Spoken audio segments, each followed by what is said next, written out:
Air.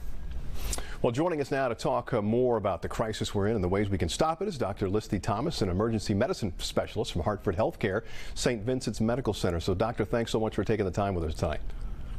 Thank you for having me, Ian. So, Doctor, let's talk about the spread of the virus right now. We've just been talking about, we've seen the numbers, millions of new cases, really thousands of new hospitalizations as the virus changes and we try to begin to look at those booster shots. So, Doctor, where are we right now in the pandemic compared to where we were just a year ago? You know, Ian, I think we're in a much better place in terms of having resources. We have the vaccine. We know it's safe. We know it works. And that safety and efficacy, those are huge things when it comes to vaccines.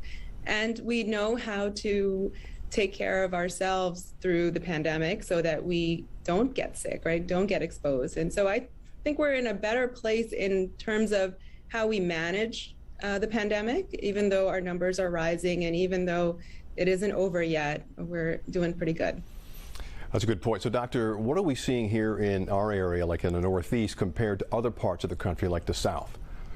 Well, I think that is really the true success story, because in the Northeast, we have high rates of vaccination, 60s, 70% in the tri-state especially, and we're reaping the rewards of such high rates of vaccination compared to our colleagues and our neighbors in the South and the Midwest, where if you look at maps of the country, it's red all over. And then in the Northeast, we're in that yellow, orange zone, where because of the immunity that we have been able to obtain by high rates of vaccination, we're seeing a lot less than the struggles that they're seeing in the South. You know, and quickly, just to follow up on that, now that Pfizer at least has been, you know, approved, not just for emergency, but really got final approval, do you think more people will get vaccinated now? I think it adds a high layer of trust for the community to now obtain the vaccine because it has achieved full FDA approval. The emergency use authorization did help, and many got vaccinated in our area, but I do hope that with the full authorization that people will take advantage of this amazing resource that science offers. And speaking about that, Doctor, let's talk about booster shots. We keep hearing a lot about it. There's a little bit of conflicting advice. We know Pfizer appears to be closer to approval than Moderna right now. So what do you expect is going to happen in the next few weeks? Next week, the federal government will start pushing the booster vaccine, and I think many of us in healthcare in the front lines will be lining up to get it because it is important. Just like we see annually with the flu vaccine, you will need to maintain that immunity against COVID. And we're seeing waning numbers of immune responses months afterwards. And so, like the CDC is recommending, the booster vaccine should be obtained. You know, so Doctor, we get this question a lot. You just talked about the flu and the flu vaccine. So how often should you wait? How long should you wait between getting a COVID vaccine and a flu shot? Because, you know, October's coming up. That's when a lot of people usually get their flu shots. Yeah, thank you. As a healthcare system, this is the time of year where we prepare and plan for the flu season. And so last year, you know, because the COVID vaccine was not available yet, we really didn't have to consider the joint administration of the COVID and the flu vaccine. But this year, especially with boosters kind of happening at the same time as the flu season, it is something that we need to consider.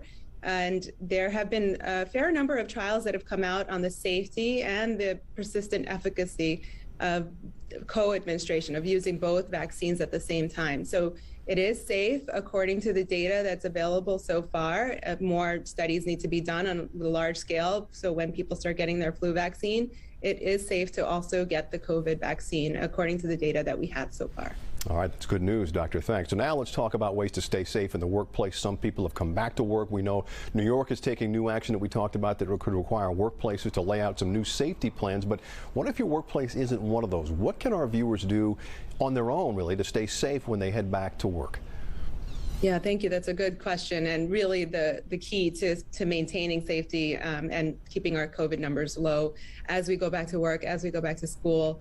Just basic hygiene, washing your hands, using the CDC recommended 20 seconds of hand washing, using those masks, and the surgical grade masks being more effective than the cloth masks, or even having a filter within the cloth mask if that's more comfortable for you. maintaining social distances, whether you're using mass transportation or even in the workplace, trying to stay at least 3 feet apart from each other. And of course, the COVID vaccine, right? I think just being able to say I feel safer because I have the vaccine has helped me and many of my colleagues in our workplace, and it will be a great source of support for all of our workers as we go back to the offices and work environments. Then the work environments also need to create policies thinking about teleworking options or remote options for those who might need to quarantine or are sick, and then also for policies and procedures that help support people as they go back to work to be able to do so while being safe. All right, Dr. Listy, thanks so much. Great advice and great insight. I want to thank you for joining us tonight here on The New Normal. Thank you.